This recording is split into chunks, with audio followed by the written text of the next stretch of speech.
Hello दोस्तों, देखिए दिन प्रतिदिन 2025 का बोर्ड एग्जाम नज़दीक आता जाएगा और आज ये पिंच ऑफ स्नॉप इंग्लिश का जो ऑब्जेक्टिव क्वेश्चन है वहाँ से 20 क्वेश्चन को लिया गया है और इसमें टेंस का भी क्वेश्चन है। तो एक एक क्वेश्चन को समझते चलिए। देखिए, है Nandu Kaka opened his silver snuff box and took a, यानी जब आप कहानी पढ़ोगे तो पता होगा कि जब नंदू काका को स्टेशन पे जब टीटी पकड़ लेता है तो वह क्या करते हैं, सिल्वर का जो सुर्ती खाने वाले लोग जो चुनौती रखता है उसको निकालते हैं और उसमें से क्या निकालते हैं, सुर्ती निकालते हैं। तो सुर्ती का इंग्लिश का होता है पिंच होता है। तो यहाँ पर सी नंबर ऑप्शन सही है।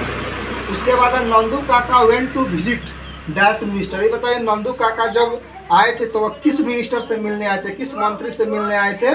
तो वह वेलफेयर मिनिस्टर से मिलने आए थे। Who travelled free with Nandu काका, नंदू काका के साथ फ्री में कौन यात्रा कर रहा था? तो किटन यानी बिलाई का बच्चा यात्रा कर रहा था।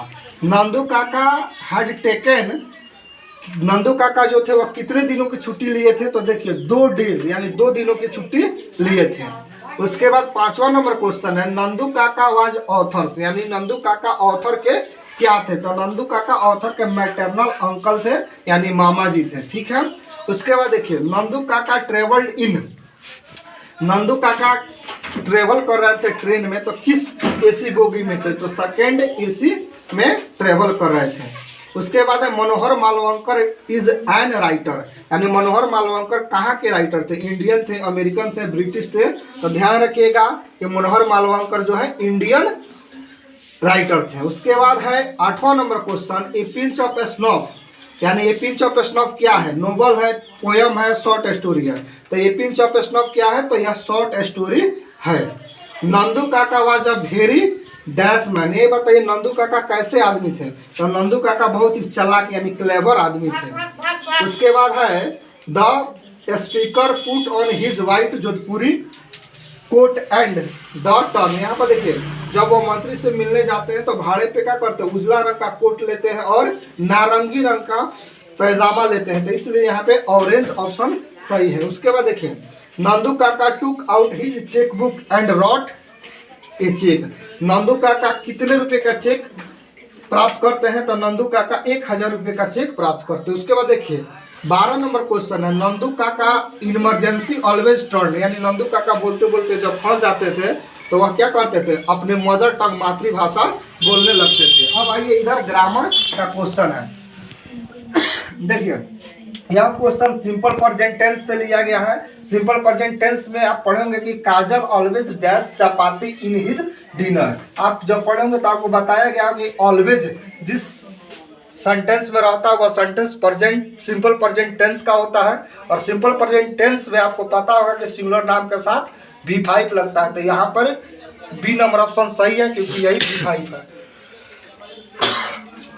दूसरा क्वेश्चन देखिए, my cycle did not that brakes. आपको पता होगा कि डिड के साथ हमेशा V1 आता है और यहाँ पर हैव क्या है? V1 है। तो इसलिए बी नंबर ऑप्शन सही है। उसके बाद देखिए, chicken and rice my favourite fruits. तो यहाँ पर देखिए, यह और यह दोनों को सिंगुलर माना जाता है, इसीलिए इज यहाँ पे ऑप्शन सही है। 16 नंबर क्वेश्चन देखिए, कह रहा है we are dash next year. तो आपको पता होगा कि subject plus is am are plus V4 plus object structure होता है। तो इसलिए यहाँ पर V4 की जरूरत है। तो V4 यहाँ पे कौन है? मूविंग। तो बी नंबर ऑप्शन सही है।